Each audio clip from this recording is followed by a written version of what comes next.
Assalamualaikum warahmatullahi wabarakatuh. Salam sejahtera bagi kita semua. Perkenalkan, nama saya Bunga, jurusan Pendidikan Islam Anak Usia Dini, Fakultas Tarbiyah dan Keguruan UIN Alauddin Makassar, angkatan 2019. Di sini saya akan menjelaskan salah satu materi bahasa Indonesia, yaitu diksi atau pilihan kata.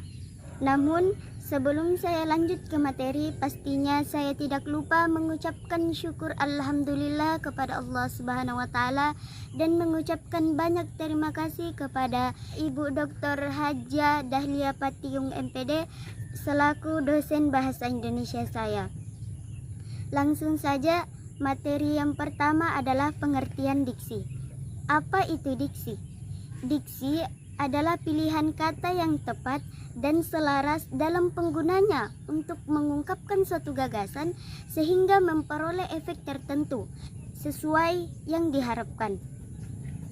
Diksi bukan hanya berarti pilih memilih kata, tetapi diksi juga mencakup persoalan gaya bahasa, ungkapan-ungkapan, dan lain sebagainya. Nah, untuk menghasilkan suatu cerita yang menarik, diksi yang baik harus memenuhi syarat tertentu. Yang pertama, ketepatan dalam pemilihan kata untuk mengungkapkan suatu gagasan. Yang kedua, mampu membedakan nuansa-nuansa secara tepat sesuai gagasan-gagasan yang akan disampaikan. Yang ketiga, menguasai berbagai macam kosakata dan mampu memanfaatkan kata tersebut untuk dijadikan suatu kalimat yang jelas, padu, efektif, dan mudah dimengerti. Yang kedua adalah macam-macam diksi.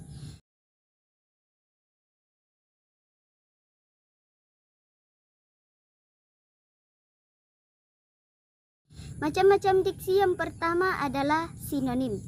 Apa itu sinonim? Sinonim adalah pilihan kata yang memiliki persamaan makna. Contohnya, kata rajin. Rajin sinonimnya giat. Contoh yang kedua adalah baju. Baju sinonimnya adalah pakaian. Contoh yang ketiga adalah kata mati. Mati sinonimnya adalah wafat. Macam-macam diksi yang kedua adalah antonim. Apa itu antonim? Antonim adalah pilihan kata yang memiliki perbedaan makna atau berlawanan. Contohnya, cantik. Cantik antonimnya adalah jelek. Pintar antonimnya bodoh. Panjang antonimnya pendek. Contoh yang keempat adalah besar. Besar antonimnya adalah kecil. Macam-macam diksi yang ketiga adalah homograf. Apa itu homograf? Homograf adalah pilihan kata yang memiliki tulisan yang sama tetapi memiliki makna yang berbeda. Contohnya, apel. Kata apel memiliki dua makna yang berbeda, yaitu buah dan upacara. Contoh kata apel yang menunjukkan buah. Apel Malang yang berwarna hijau jauh lebih enak dibandingkan apel yang berwarna merah. Contoh apel untuk upacara. Setelah hari Natal, para PNS mengikuti apel pagi untuk pengarahan awal kegiatan.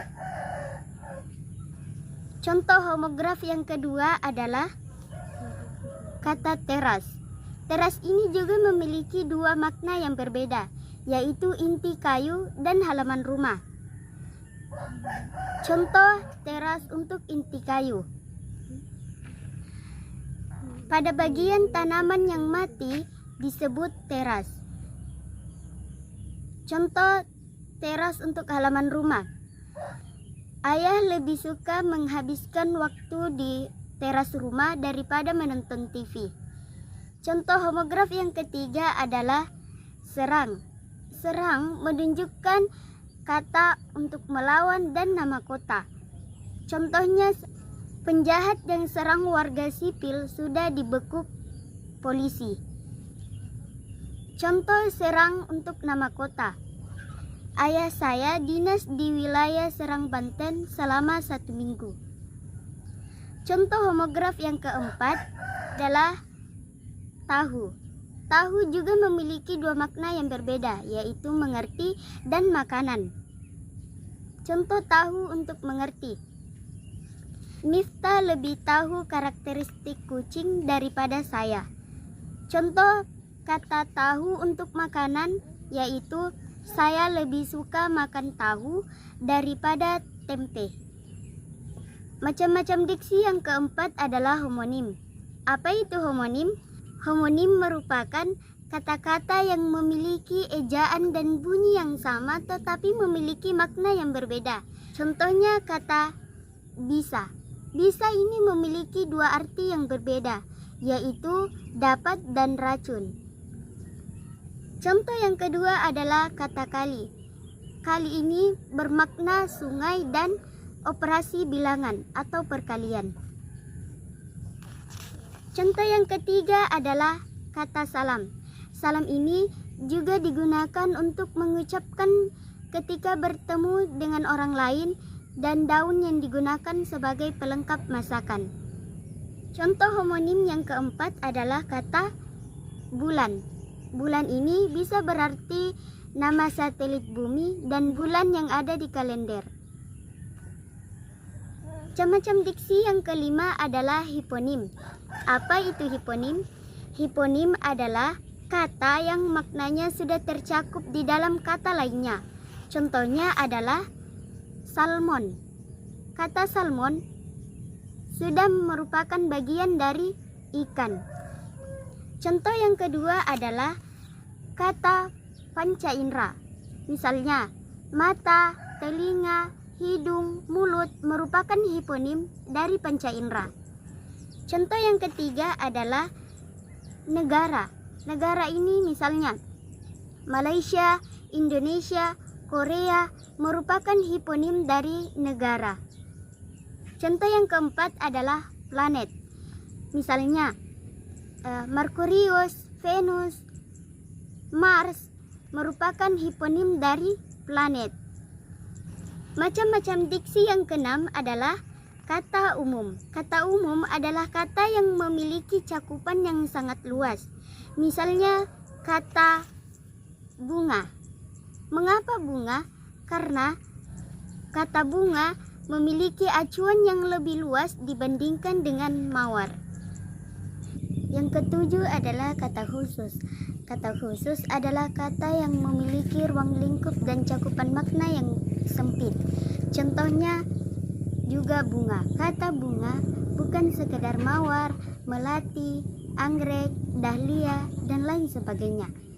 Tetapi sebaliknya, mawar juga pasti bunga, melati juga tergolong bunga, anggrek merupakan sejenis bunga, dan dahlia juga pasti sejenis bunga.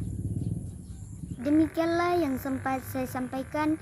Kurang dan lebihnya mohon dimaafkan, karena saya hanya manusia biasa yang tak luput dari kesalahan.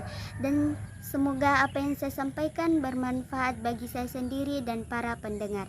Sekian dari saya. Wassalamualaikum warahmatullahi wabarakatuh.